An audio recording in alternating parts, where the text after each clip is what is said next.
untuk kerjasama dengan influencer, apakah desain bajunya itu kita yang menentukan atau nanti influencernya memberikan masukan ke kita sehingga nanti menjadi produk yang sesuai dengan karakternya atau gimana? Gitu aja.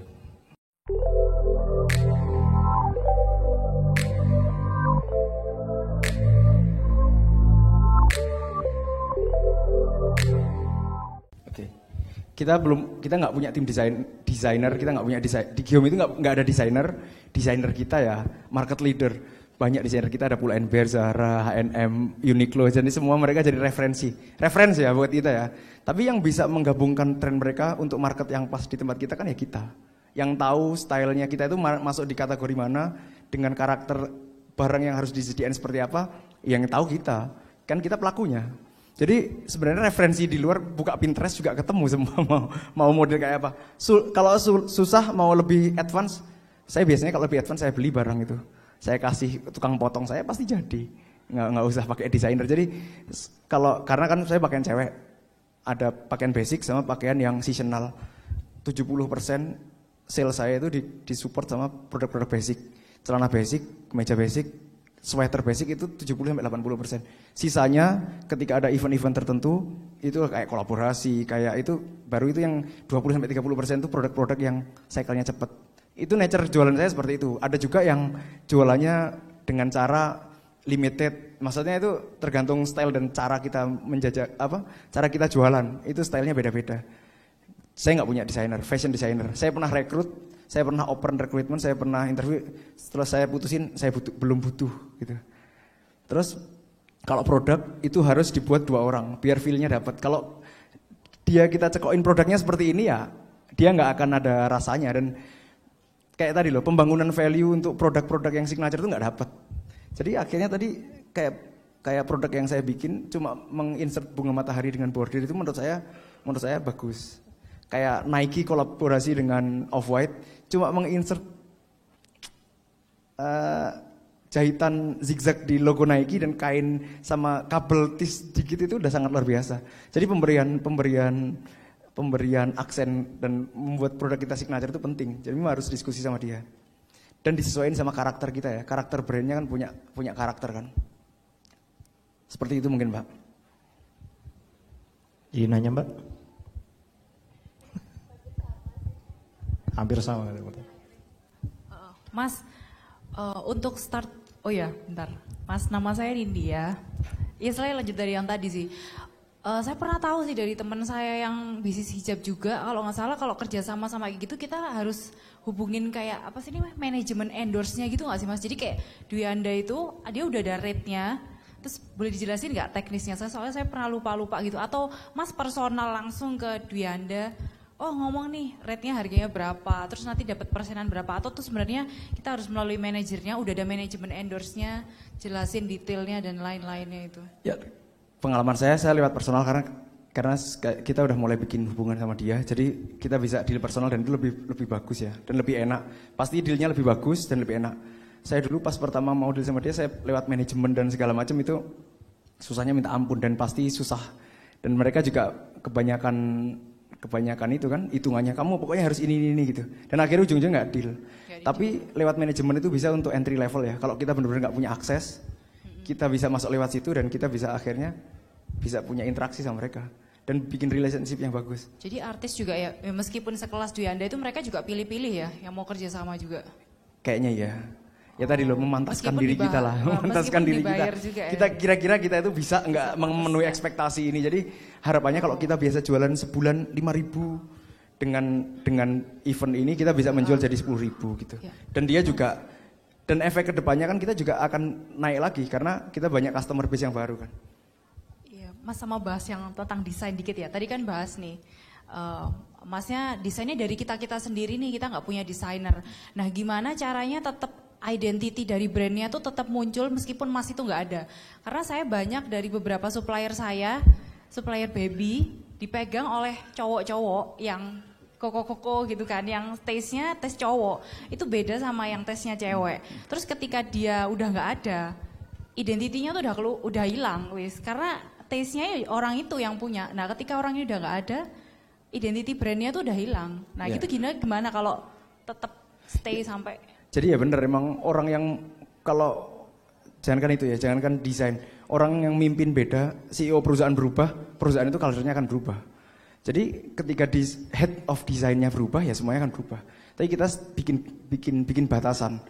Kita itu siapa? Kalau kita sudah bisa define itu, kita lumayan punya pagar lah. Sekalipun preferensi desainer beda. Tapi saya beruntung, saya punya istri, punya adik-adik yang bisa backup untuk skill itu. Jadi saya emang nggak cukup bisa untuk melakukan itu. Thank you Mas.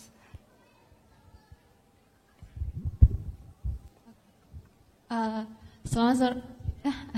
Sore. Perkenalkan, nama saya Caca, saya owner dari The Girls. Kita udah sering ketemu juga di satu event. Iya. Nah, ini saya mau tanya tentang kolaborasi. Saya sering lihat ketika Geomil mengeluarkan produk yang kolaborasi itu ketika mereka soft launching, terus ketika selebgram tersebut juga mengundang teman-temannya. Nah itu kita Giomi sendiri mau kayak mengundang kayak dinner atau acara tertentu.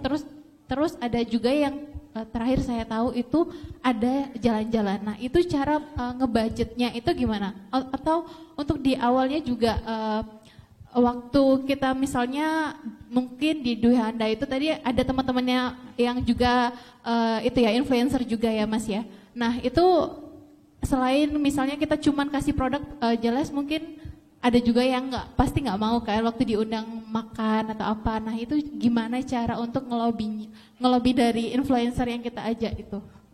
Kalau masalah dari belakang, ngelobi itu urusan si tokohnya ya. Sama kita harus bisa, kalau kita punya reputasi yang baik, mereka pasti datang kok. Dan si tokoh yang kita bawa itu harus jadi anchor. Jadi dia bisa datengin teman-teman for free. Dan itu bisa dilakukan. Terus tadi ngomong budget, nanti bisa dihitung kok itu, bisa terkalkulasi. Jadi nanti saya sekarang bisa budget, sangat jelas. Saya akan kasih dia sekian, saya akan HPP produksi saya sekian, cost eventnya sekian, dan saya akan dapat sales sekian. Saya udah bisa sangat budget. Jadi bisa dibudgetin 10-15% dari total sales itu udah bagus. Jadi kita harus ngitung, kalau kamu ngasih dia 100 juta, berarti kamu harus dapat 1 miliar. Ibaratnya seperti itu. Kalau itu di luar berarti campaign itu gagal.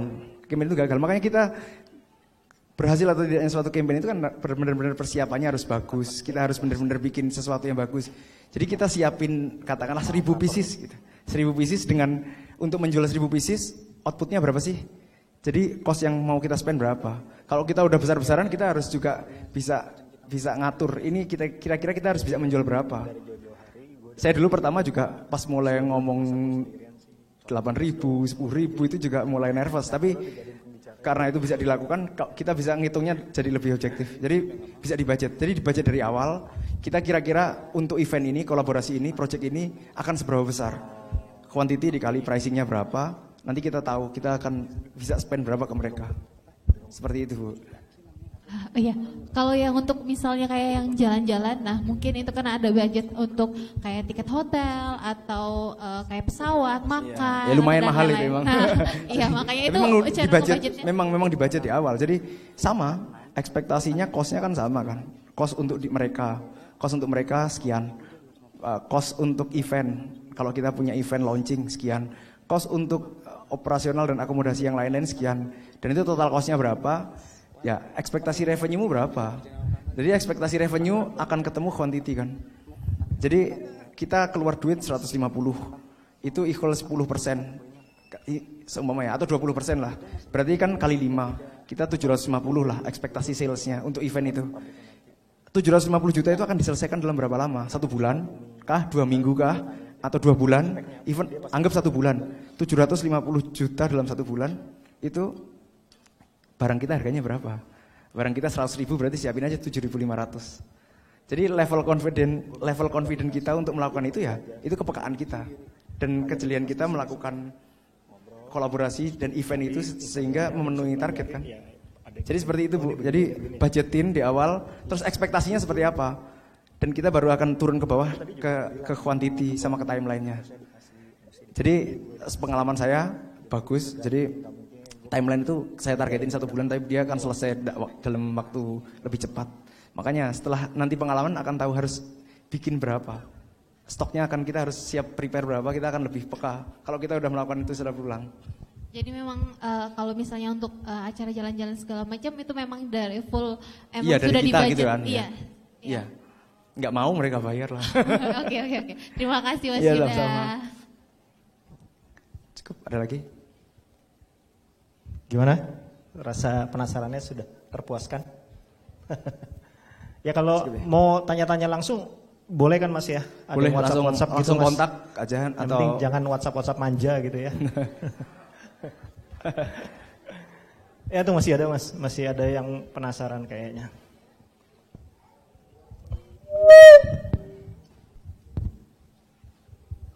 Yan Mas dari Jogja. Untuk engagementnya Xiaomi kan saya pikir bagus ya dari situ juga repeat karena Mas kan nggak pakai iklan ya. Jadi orderan dari orang yang interaksi di IG kan bagus.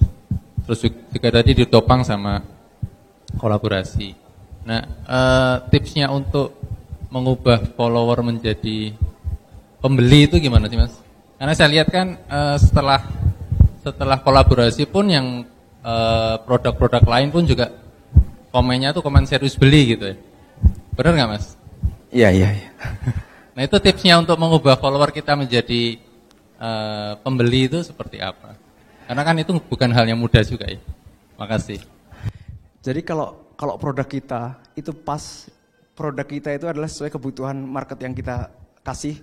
Kalau kita bikin produk basic untuk produk basic cowok, untuk produk terus kita jajain ke orang, terus kita share ke market yang pas, dan dia udah follow kita, mungkin kena iklan kita, mungkin kena endorsement kita, dan memang itu barang itu adalah barang kebutuhan dia akan pasti repeat. Dia pasti akan datang, dia pasti akan beli. Dan kalau produk kita bagus, dia pasti akan repeat. Jadi mengconvert dari followers ke buyer ya, itu tugasnya konten dan marketing ya menurut saya. Jadi kalau kita bisa bikin visual yang bagus, kita bisa bikin tools marketing dan formula marketing yang bagus, dia akan terconvert, itu udah otomatis. Tapi kalau produk kita jelek, dia nggak akan repeat, bahkan dia akan black campaign ke kita dan ngomong ke teman-temannya. Negatif lah omongan kita. Jadi kalau kita bisa bikin tools marketing dan konten yang bagus, dia akan beli. Asal produknya sesuai ya Pak ya. Jadi produknya itu sesuai dengan market yang kita tuju. Saya banyak menganalisa brand-brand itu yang lost identity. Jadi dia itu main di mana, tapi dia itu create produk seperti apa. Dan itu bahaya. Jadi nggak inline itunya. Jadi akhirnya leads itu nggak akan jadi buyer, meskipun kontennya bagus. Karena dia identitinya lost, dia main di market apa dan dia menyediakan apa, barangnya nggak matching. Jadi kalau itu masalah itu udah selesai, kita bikin konten yang bagus dan kita bikin marketing tools yang bagus, formulanya bagus, contoh kolaborasi lah atau apapun, formula marketing yang bagus, dia pasti akan jadi buyer dan dia akan repeat kalau produk kita sangat bagus. Dan kalau kita mengulang teori itu terus menerus, reputasi kita bagus, kita cukup jualan upload biasa, dia akan datang. Dia akan jadi fansnya kita. Gitu mungkin.